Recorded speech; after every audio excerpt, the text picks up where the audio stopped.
తాకట్లో ఉన్న మీ బంగారాన్ని విడిపించి ఆ రోజు ఆన్లైన్ రేటుకి కొంటాం. Sharma gold company. నమస్కారం, మీరు చూస్తుంది సుమన్ టీవీ. నేను మీ కీర్తి. నాతో పాటు బ్రహ్మశ్రీ తిరుపతి మూర్తి అవధాని గారు ఉన్నారు. నమస్తే గురుగారు. ఓం శ్రీ మహాగణాధిపతయే నమః. గురుగారు, సరస్వతి పుష్కరాలు ప్రారంభమైపోయాయి కదా. మొన్న వెళ్ళిన కుంభమేళా తర్వాత సరస్వతి పుష్కరాలకు కూడా భలే తాకిడి ఉంటుంది అని అందరం ఎక్స్పెక్ట్ చేశాము. అలాగే వెళ్తున్నారు కూడా ఇప్పుడిప్పుడే, బికాస్ సమ్మర్ హాలిడేస్ ఒకటి వచ్చేసాయి కదా.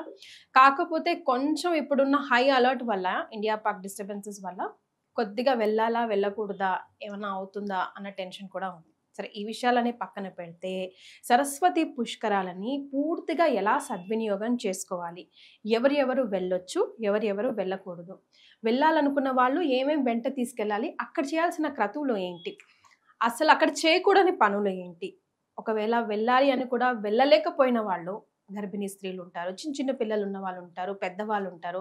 ముఖ్యంగా కుంభమేళా మొన్ననే వెళ్ళిపోయింది కదా గురుగారు. సో అది మిస్ అయిన వాళ్ళు అట్లీస్ట్ సరస్వతి పుష్కరాల కన్నా కంపల్సరీ వెళ్ళాలి అని అనుకుంటూ ఉంటారు. వెళ్ళలేకపోయిన వాళ్ళు వాళ్ళ ఇంట్లోనే ఉండి ఏం చేయొచ్చు అంటారు ఈ నెల రోజుల పాటు కూడాను? ప్రణో దేవి సరస్వతి వాజేభిర్వాజినీవతి ధీనామ విత్రియవతు శ్రీ మహాసరస్వత్యై నమః. సరస్వతి పుష్కరాలు అంతర్వాహిని. సరస్వతి నది ఎక్కడైనా చూడండి, అది అంతర్వాహినిగానే ఉంటుంది. ఇక్కడ అది సంగమం. ప్రాణహిత గోదావరి అంతర్వాహిని, సరస్వతి సంగమం. కుంభమేళా మనకు ప్రయాగరాజులో కూడా అంతర్వాహినిగానే సరస్వతి సంగమం. అది కూడా పుష్కరములు అనగానే ప్రతి ఒక్కరూ వెళ్ళవలసిందేనమ్మా. పెద్ద చిన్న పిల్ల పీచు అందరూ కూడా వెళ్ళి స్నానం ఆచరించవలసిందే. ఎందుకు స్నానం ఆచరించాలి? మన కుంభమేళలో స్నానం చేశాం కదండి, మళ్ళీ ఇప్పుడు చెయ్యాలా? నిన్న భోజనం చేస్తే ఇవాళ భోజనం చేస్తూనే ఉన్నాం. యద్రాత్రయాత్ కృతే పాపం తద్రాత్రయాత్ ప్రతిముచ్యతే, యదన్నాత్ కృతే పాపం తదన్నాత్ ప్రతిముచ్యతే. ఏ రాత్రి పాపం ఆ రాత్రి వెళ్ళిపోవాలి, ఏ ఉదయం పాపం ఆ ఉదయమే వెళ్ళిపోవాలి అని మనం కోరుకుంటాం. కానీ అది వెళ్ళిపోవడానికి ప్రయత్నాలు చేయలేము. అటువంటప్పుడు ఎట్లా ఏంటి అంటే, మన ఇంట్లో స్నానం చేస్తే మనం సబ్బు రుద్దుకొని షాంపూ రుద్దుకొని చేస్తాం. శరీరం మీద పైన ఉన్నటువంటి మురికి మొత్తం వెళ్ళిపోతుంది. కానీ లోపల ఉన్నటువంటి మాలిన్యం అది వెళ్ళదు కదండి. అందుకని ఆ లోపల ఉన్నటువంటి మాలిన్యం అనేటువంటిది పూర్తిగా బయటికి వెళ్ళిపోవాలి అని అంటే ప్రతిరోజు నది స్నానం చేయాలి. మనం చేయలేం. వారానికి ఒకసారి కుదరదు. పక్షం అంటే 15 రోజులకు ఒకసారి కుదరదు. నెలకు ఒకసారి కుదరదు, కష్టం అంట. 6 నెలలకి కూడా కష్టం అంటాం. కావాలంటే మనం సముద్రానికి వెళ్ళి బీచ్ల దగ్గర కూర్చొని ఆడుకోవడానికి మనకు టైం కుదురుతుంది, కానీ నదీ స్నానం ఆచరించడానికి మనకు సమయం. అటువంటి వారందరికీ కూడా ఈ సంవత్సరానికి అంటే ఒక్కొక్క 12 సంవత్సరాలకు ఒక్కొక్క పుష్కరం, ఒక్కొక్క సంవత్సరం 2 ఏళ్ళకి ఒక్కొక్క పుష్కరం ఇలా వస్తూ ఉంటాయి. అట్లా వచ్చేటప్పుడైనా సరే కనీసం ఒక పుష్కరంలో ఈ 12 రోజులు, ఆ 12 రోజులు ఒక్కరోజైనా సరే ఆ సంకల్పం చెప్పుకొని, సంకల్పం చాలా గొప్పదమ్మా. ఓకే, సో స్నానం ఆచరించే ముందు ఖచ్చితంగా సంకల్పం చెప్పుకోవాలి. ఎలా గురుగారు, ఏ విధంగా చెప్పుకోవాలి? మామూలుగా బ్రాహ్మణోత్తములు ఉంటారు, వాళ్ళని పిలిచి స్నాన సంకల్పం. ఆ స్నాన సంకల్పం గురించి ఒక్కసారి తెలుసుకుంటే ఖచ్చితంగా మనం ప్రతి 15 రోజులకి ఒకసారి నది స్నానం చేయడానికి ప్రయత్నం చేస్తామండి. సర్వ ప్రాయశ్చిత్తం, అలానే గర్భిణీ ప్రాయశ్చిత్తం, ఇలా రకరకాల ప్రాయశ్చిత్తాలు ఉంటాయి ఒక్కొక్క దాంట్లో. ఆ చెబుతున్నప్పుడు సంకిలీకరణానాం, మలినీకరణానాం, అపాత్రీకరణానాం, జాతి భ్రంశకరణానాం, అవకీర్ణకానాం, ప్రకీర్ణకానాం, రహస్యకృతానాం, మహాపాతకానాం, రహస్యకృత మహాపాతక చతుష్టయ వ్యతిరిక్త మహాపాతక సమరూప ఉపపాతకానాం, అజ్ఞానత సకృత్కృతానం అనుకుంటూ ఎన్నో రకాలుగా సంకల్పాలు చెప్పిస్తుంటారు. అందులో స్త్రీకి ఒక రకమైన సంకల్పం ఉంటుంది, పురుషుడికి ఒక రకమైన సంకల్పం ఉంటుంది. స్త్రీకి వచ్చేటప్పటికి భర్తరి దేశాంతరిగతే, భర్త ఏదన్నా గ్రామాంతరం వెళ్ళారు, రాత్రికి ఇంటికి రాడు, వేరే ఊర్లో ఉన్నారు, అప్పుడు ఆ భార్య తల్లో పూలు పెట్టుకోకూడదు, అంగరంగ వైభవంగా అలంకరణ చేసుకోకూడదు. ఏదో ఇంట్లో పిచ్చి పిల్లలాగా అలా ఇంటి పని చేసుకుంటే అలా ఉండిపోవాలి మినహాయిస్తే, భర్త ఊర్లో లేడు అన్నప్పుడు తలకు పూలు పెట్టుకోకూడదు. ఊరుకోండి గురుగారు, ఈ రోజుల్లో ఎవరండి? నేను ఈ రోజుల గురించి మాట్లాడట్లా, ప్రమాణం గురించి నేను చెప్తున్నానమ్మా. ఎందువల్లనంటే భర్తకి సర్వాంగ సౌందర్యంగా కనిపించాలి భార్య. తన కోసమే కదండి, తన కోసమే పూలు పెట్టుకున్నా ఏం పెట్టుకున్నా, తను లేనప్పుడు ఎందుకు నా పూలు.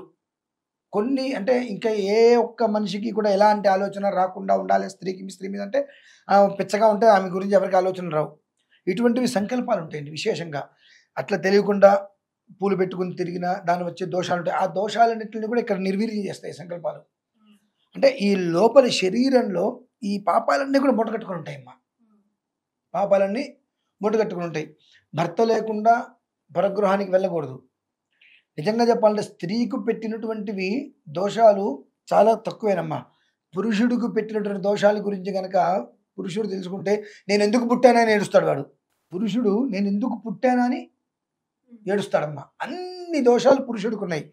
కనీసం మాత్రం ఆ దోషం నుంచి ప్రక్షాళన కావడం కోసమే నిత్య విధానంలో మీరు నదీ స్నానం ఆచరించకపోయినా పుష్కరాలు అనేటువంటిది వచ్చినప్పుడు దేవతలు మొత్తం అందులోనే ఉంటారు కాబట్టి ఆ సమయంలో ఈ సంకల్పాన్ని చెప్పుకొని స్నానం ఆచరించడం వలన అంటే లోపల శరీరం అనేటువంటిది శుద్ధి అవుతుంది అనేటువంటిది ప్రధానమమ్మ. గురుగారు, ఒకవేళ లక్షల్లో వేలల్లో అక్కడ భక్తులు స్నానానికి వెళ్తారు ప్రజలంతా అని అనుకుంటున్నాం కాబట్టి బ్రాహ్మణత్వంలో అందరికీ లభించే అవకాశం ఉండదు కాబట్టి ఒక మినిమం నాలెడ్జ్తో ఇలా సంకల్పం అట్లీస్ట్ ఈ వస్తువులు ఇలా పట్టుకొని ఇలా సంకల్పం చేసుకోండి ఈ సమయాల్లో అని చెప్పడానికి మనకి ఏమైనా ఉంటుందా? దొరకరు అనే మాట అబద్ధం.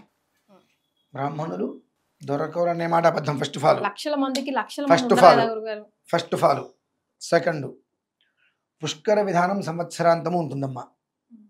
12 రోజులు పూర్తిగా ఉన్నప్పటికీ కూడా తత్మా సంవత్సరాంతము కూడా మధ్యాహ్నం 12 నుంచి 2 గంటల వరకు పుష్కర స్నానం ఆచరించవచ్చు. మధ్యాహ్నం 12 నుంచి 2 గంటల వరకు పుష్కర స్నానం ఆచరించవచ్చు ఈ సంవత్సరాంతము. ఆ సమయంలో కూడా మీరు చేసుకోండి. కావాల్సింది ఈ 12 రోజులలో ఇప్పుడు మీకు తెలిసిన పంతులు గారు ఉంటారు ఇంటి దగ్గర, వాళ్ళతో చెప్పి మనం వెళ్ళచ్చు.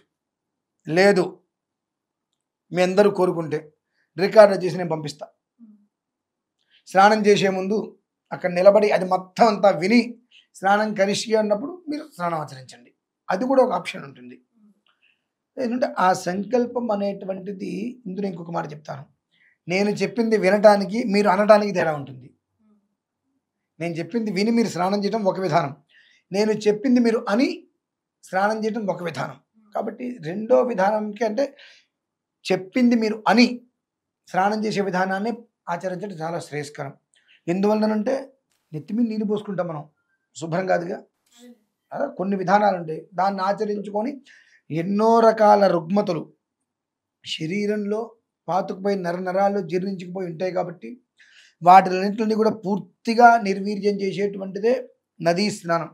అంటే ఆ నదీ స్నానంలో ఎంత విశేషమైన సంకల్పం ఉంటుందో అది మొత్తాన్ని కూడా చెప్పుకొని స్నానం చేయగలిగితే అక్కడతో ఆ దోషాలన్నీ కూడా అది పిల్ల పెద్ద అందరూ చేయవలసిన విధానం అమ్మా. అది ఓకే.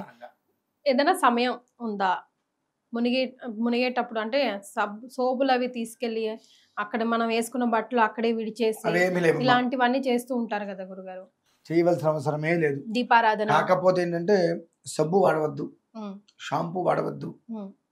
ఆ రెండూ లేకుండా మీరు స్నానం చేయగలిగితే 3 మునుగులు మునిగేస్తే సరిపోతుంది. 30 అయినా మునగచ్చు, ఇబ్బంది లేదమ్మా.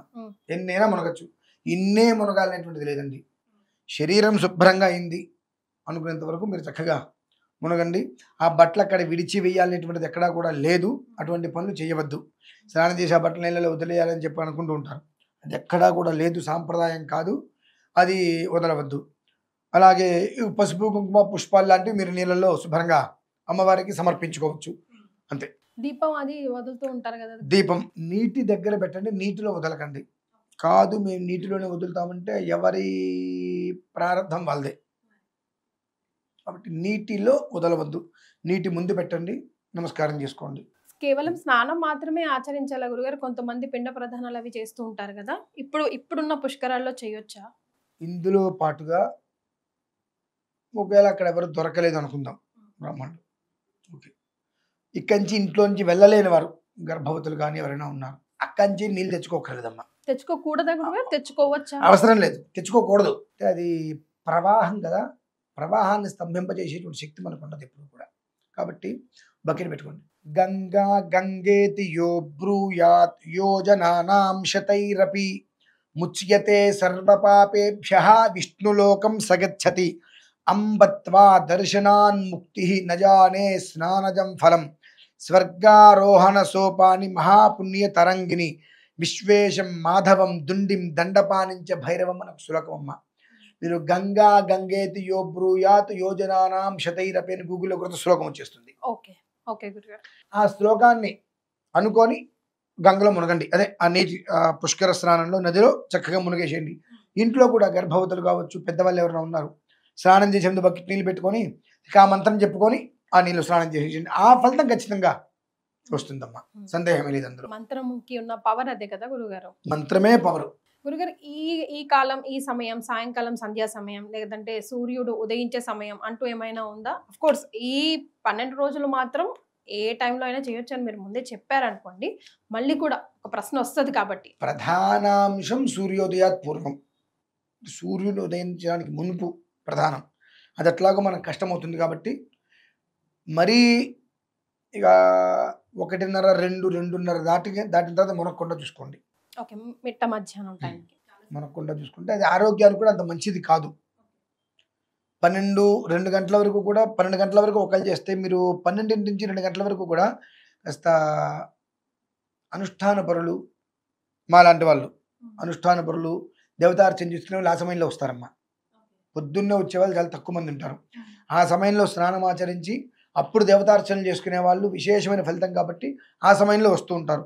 ఆ సమయంలో స్నానం చేయండి కుదిరితే, అది మంచిది. 2:30, 3 తర్వాత మాత్రం మళ్ళీ అస్తమానం వరకు చేసే ప్రయత్నం చేయకండి, అదంత విశేషం కాదు. గురుగారు ఏ ప్లేసెస్ లో వస్తుంది ప్రథమంగా? మనకైతే తెలంగాణలో కాళేశ్వర ముక్తేశ్వర క్షేత్రం, దాని గురించి మనం చెప్పుకోవాలంటే 2 నిమిషాలు 3 నిమిషాలు సరిపోదమ్మా, అంత విశేషమైన ఆ క్షేత్రం. కనుక ఆ క్షేత్రంలో సంగమం, ప్రాణహిత, గోదావరి, అంతర్వాహిని, సరస్వతి సంగమం. కనుక అక్కడ ప్రభుత్వం వారు అన్ని రకాల ఏర్పాట్లు చేస్తున్నారు. అలానే మన భారతీయ శంకరపీఠమును వైదిక సేవా సమితి, నా ఇద్దరు ఆధ్వర్యంలో కూడా అక్కడ వచ్చిన ప్రతి వ్యక్తికి చేసుకునేటువంటి ప్రతి కార్యక్రమానికి ఏ ఇబ్బంది ఉండకుండా 35 మంది చక్కటి శాస్త్ర పండితులచే అన్ని రకాల ఏర్పాట్లు కూడా అక్కడ జరుగుతున్నాయమ్మా. చాలా సంతోషం గురుగారు, ధన్యవాదాలు.